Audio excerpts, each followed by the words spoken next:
सुदर्शनपुर गांव में रहने वाले आरव और आर्या की जोड़ी को सभी लोग पसंद करते थे। दोनों बचपन के साथी थे और एक दूसरे के बिना अधूरे से लगते थे। आरव शांत और गंभीर स्वभाव का था, जबकि आर्या हंसमुख और जीवन से भरी हुई।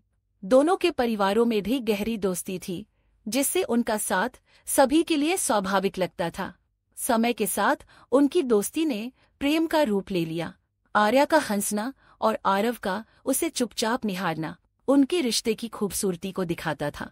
दोनों ने अपने जीवन को एक साथ बिताने के सपने देखे थे, लेकिन जीवन हमेशा सपनों की तरह सीधा नहीं होता। आरव ने पढ़ाई में हमेशा अच्छा प्रदर्शन किया और उसे शहर में नौकरी करने का मौका मिला। यह अवसर उसके परिवार के लिए गर्व की बात थी, पर आर्या के लिए यह खबर उसके दिल पर बोझ की तरह थी। वह जानती थी कि आरव का जाना तय है, लेकिन इस जुदाई का ख्याल उसे तोड़ रहा था। जिस दिन आरव को गांव छोड़ना था, वह दिन बारिश का था। आर्या ने अपने आंसू छिपाते हुए उसे विदा किया। आरव ने उससे वादा किया कि वह जल्दी लौटेगा और उनके सपनों को पूरा करेगा। आर्या ने उसके वादे पर भरोसा किया और दिल में उसकी लौटेगा और उनके सपनों को पूरा करेगा। आर्या ने उसके वादे पर भरोसा किया और दिल में उसकी वापसी की आस लिए हर दिन उसकी प्रतीक्षा करती रही। आरव शहर में अपने काम में व्यस्त हो गया। बड़ी बड़ी इमारतों और तेज भागती जिंदगी में उसका मन हमेशा आर्या और अपने गांव के ख्यालों में खोया रहता। वह आर्या को पत्र लिखता और उसके जवाब का इंतजार करता। दूसरी ओर आर्या हर दिन उसकी चिट्ठी का बेसब्री से इंतजार करती, लेकिन धीरे धीरे समय ने दोनों के बीच की दूरी बढ़ा दी।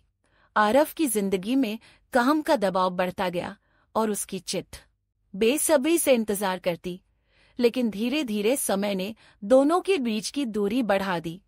आरव की जिंदगी में काम का दबाव बढ़ता गया और उसकी चिट्ठियां कम हो गईं। आर्या को लगता कि वह उसे भूल रहा है। गांव के लोग भी बातें बनाने लगे थे, जिससे आर्या का दर्द और बढ़ गया। एक दिन आर्या ने साहस जुटाकर आरव को पत्र लिखा। उसने अपने मन की सारी बातें लिखी, अपनी उम्मीदें, उसका इंतजार और जुदाई का दर्द। लेकिन वह पत्र कभी आरव तक नहीं पहुंच सका। उस दिन आरव के कार्यालय में एक दुर्घटना हुई और आरव को अपनी नौकरी छोड़कर वापस गांव आना पड़ा। जब आरव गांव लौटा तो उसने देखा कि आर्या की आंखों में पहले जैसी चमक नहीं थी। उसने महसूस किया कि उसकी अनुपस्थिति ने आर्या को अंदर से तोड़ दिया था। उसने उसे समझाने की कोशिश की, लेकिन आर्या ने उसे चुप करा दिया। उसने कहा, तुम्हारे बिना जीना सीख लिया है, लेकिन तुम्हारे साथ रहने का सपना नहीं भूल पाई। आरव ने वादा किया कि वह अब उसे कभी अकेला नहीं छोड़ेगा। दोनों ने एक नई शुरुआत की, लेकिन उनके रिश्ते में वह पहले जैसी मासूमियत और सुकून लौट नहीं सका। जुदाई का दर्द उनके लिए छाया की तरह रह गया। कहानी का अंत यह सिखाता है कि प्यार केवल साथ रहने से नहीं, बल्कि एक दूसरे को समझने और हर स्थिति में साथ निभाने से मजबूत